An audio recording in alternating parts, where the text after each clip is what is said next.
Hey, everyone. It's late, I know, but I had to talk about this. There's a story I've been carrying around for a long time, heavy in my chest, and tonight feels like the night to finally set it down, even if it's just here with you all. It's about how I completely, utterly lost myself loving a man who was never truly mine. I remember the first time I saw Liam like it was yesterday.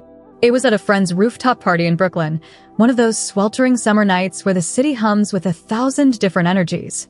I was leaning against the railing, nursing a lukewarm seltzer, feeling a little out of place, as I often did.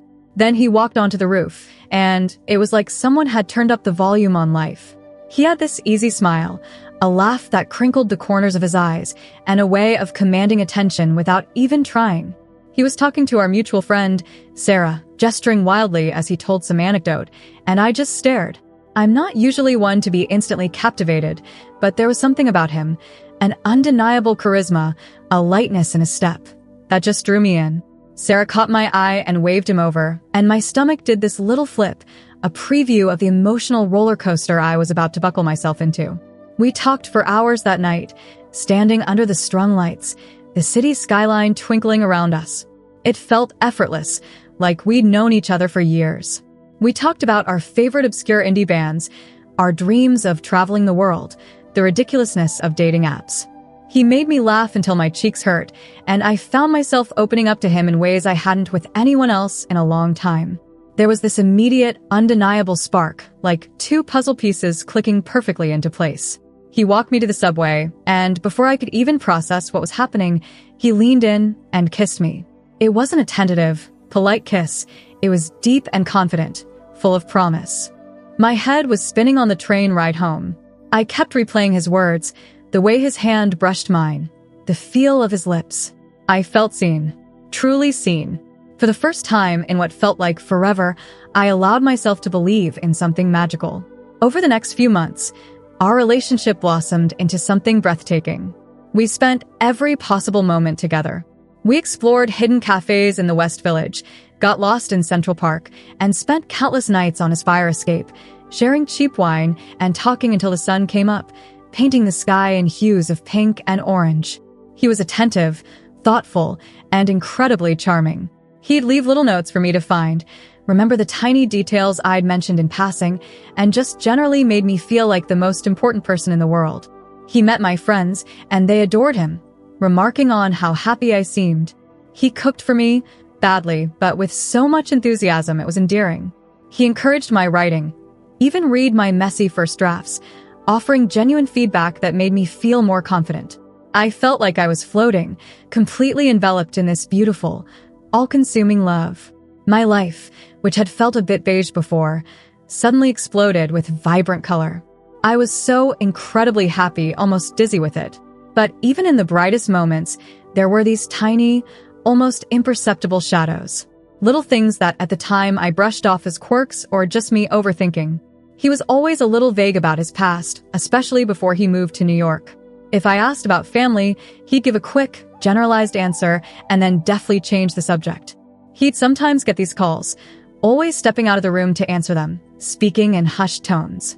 When I'd ask who it was, he'd always say it was just work or an old friend, but there was a certain tension in his shoulders that didn't quite match the casual explanation. I remember one time, we were at a flea market and I saw him quickly duck behind a stall when he spotted someone he seemed to recognize from afar.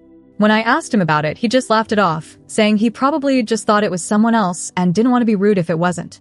My gut, that tiny, insistent voice inside me, would prickle, but then he'd flash that dazzling smile, pull me into a hug, and all those nagging doubts would dissipate like smoke. I loved him so much, and I desperately wanted to trust him, so I pushed those uneasy feelings deep down, burying them under layers of hope and affection. Then came the day everything shattered. It was a Saturday, one of those perfect autumn days where the air is crisp and the leaves are brilliant. We had planned a hike upstate, a romantic getaway that I'd been looking forward to for weeks. I was at his apartment, packing a small bag, humming to myself, feeling utterly content. He was in the shower, and his phone buzzed on the counter. I wasn't trying to snoop, I swear. It was just there, and the screen lit up with a notification, a text message. My eyes snagged on the name, Wifey. My breath hitched. Wifey. The world tilted on its axis. My heart started to pound, a frantic drumbeat against my ribs. I picked up the phone, my hands trembling so badly, I almost dropped it. The message itself was innocuous, something about picking up dry cleaning, but it was the name, the casual intimacy of wifey, that screamed. I scrolled up, my fingers flying, a desperate, sickening hope that it was a nickname for a sister, a childhood friend, anything but what I knew deep down it was. And then I saw them. Pictures. Pictures of him, with a woman I didn't know, but whose face was undeniably the face of a loving partner. Pictures of them on vacation, laughing. Pictures of them in what was clearly their home. A picture of a wedding band on his hand, a band I had never, ever seen before. The phone slipped from my grasp, clattering onto the hardwood floor. The sound echoed in the sudden, deafening silence of the apartment. It was like a physical blow, a punch to the gut that left me gasping for air. The blood drained from my face, leaving me cold and clammy. I stood there, frozen, the weight of 1,000 unspoken lies crashing down on me. He wasn't just vague about his past. He had an entire life I knew nothing about. He wasn't just getting work calls, he was getting calls from his wife. The red flags, those little, nagging doubts I'd so easily dismissed, now screamed into existence, forming a horrifying, undeniable pattern. He had a whole other world, a whole other identity that he had expertly hidden from me. The man I loved, the man I had given my heart to, was a stranger, a liar, a cheat. He came out of the bathroom then, a towel wrapped around his waist, humming a tune. He took one look at my face, at the phone on the floor, and his easy smile vanished, replaced by a look of dawning horror. The color drained from his face, mirroring my own. "What's wrong?" he asked, his voice a little too casual, a little too strained. I couldn't speak. The words were lodged in my throat, a bitter, metallic taste. I just pointed at the phone, at the illuminated screen, at the picture of him and his wife, smiling. His eyes followed my gaze, and a wave of defeat washed over his face. He didn't try to deny it. He didn't try to explain. He just stood there, naked and vulnerable, exposed in every sense of the word. I can explain, he stammered finally. But there was nothing to explain. The truth was laid bare, ugly and undeniable. The man I had fallen so deeply in love with, the man who had promised me a future, was already someone else's. My entire world, built on a foundation of his carefully constructed lies, crumbled around me. The realization hit me in waves, each one more devastating than the last. The laughter, the late-night talks, the tender kisses, they were all tainted now, poisoned by the knowledge that they were built on deceit. I felt like a fool, utterly naive, completely blind. How could I have been so wrong? How could I have not seen it? The pain was a physical entity, a crushing weight in my chest that stole my breath. It wasn't just heartbreak. It was a profound sense of betrayal, of having been utterly, completely duped. My heart wasn't just broken. It felt like it had been ripped out, stomped on, and then left to rot. The next few weeks were a blur of tears, confusion, and a suffocating sense of emptiness. I remember pacing my small apartment, the walls closing in on me. I replayed every conversation, every interaction, searching for clues I'd missed, for signs that I'd somehow ignored. The casual mentions of business trips now felt sinister. The times he'd been unreachable now made horrifying sense. I couldn't eat, couldn't sleep. My friends tried to comfort me, but their words felt hollow against the gaping wound in my soul. I became a ghost in my own life, drifting through days, going through the motions. I cried until my eyes were swollen and raw, until I thought there were no more tears left. The world felt muted, dull, stripped of all its vibrancy. Every song on the radio, every couple I saw holding hands, every romantic comedy on TV felt like a cruel mockery. I felt a deep shame, not just for being betrayed, but for having been so blind, so trusting, so utterly lost in a fantasy. He tried to contact me, of course. Endless texts, calls, even showing up at my apartment building. I ignored them all. What was there to say? What explanation could possibly justify years of lies? He talked about how complicated it was, about being stuck, about how much he loved me too. But his words were just empty noise, echoes of the carefully crafted lies he'd spun for so long. I learned later, through a mutual friend, that he had indeed been married for several years, that he had a stable, seemingly normal life with his wife. I was the other woman, unknowingly, unwillingly, the mistress. The thought made me sick to my stomach. I, who had always prided myself on my independence, on my discernment, had become a pawn in someone else's messy, deceitful game.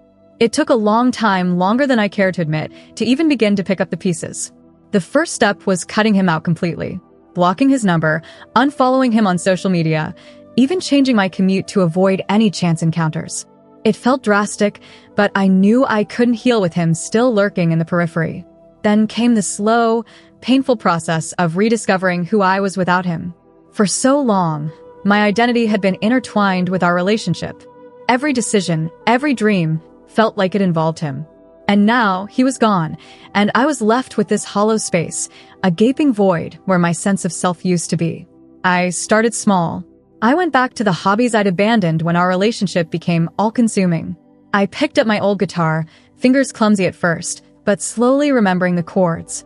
I started writing again, not the hopeful, romantic prose I used to, but raw, angry, heartbroken poems that spilled onto the page like blood. I forced myself to go out with friends, even when all I wanted to do was curl up in bed. I started seeing a therapist who helped me untangle the knots of betrayal and self-blame. She helped me understand that his actions were a reflection of his character, not mine, and that my trust was a strength, not a weakness. The real turning point came months later, on what would have been our 2-year anniversary. I woke up with a familiar ache in my chest, a phantom limb pain for a love that never truly existed. I felt the pull to wallow, to listen to sad songs, to scroll through old photos. But then, I caught my reflection in the mirror. My eyes were still a little tired, but there was a flicker of something new there, a quiet strength. I looked at myself, truly looked, and saw a woman who had survived something devastating. A woman who, despite the pain, was still standing. I thought about all the energy I had poured into him, into our fabricated future. All the dreams I had placed in his hands, only for them to be cruelly dashed. And for the first time, it wasn't anger or sorrow that filled me, but a quiet, firm resolution. I decided then and there that I would pour all that energy, all that love, all that hope back into myself. I would build a future that was solely mine, unburdened by secrets and lies. It hasn't been easy. There are still days, even now, when a certain song will play, or I'll catch a glimpse of someone who looks like him, and that familiar ache will return. But the sharp edges of the pain have softened, dulled by time and healing. I've learned to trust my instincts again, to listen to that little voice in my gut. I've learned that true love isn't built on grand gestures and stolen moments, but on honesty, respect, and a shared reality. And most importantly, I've learned that losing myself in someone else, even someone I loved so deeply, was the biggest mistake of all. Because the only person who can truly complete me, the only person I truly belong to, is me. I am finally, truly mine. And that, after everything, is a profound and liberating realization. If you've ever been through something like this, I'd love to hear your thoughts in the comments.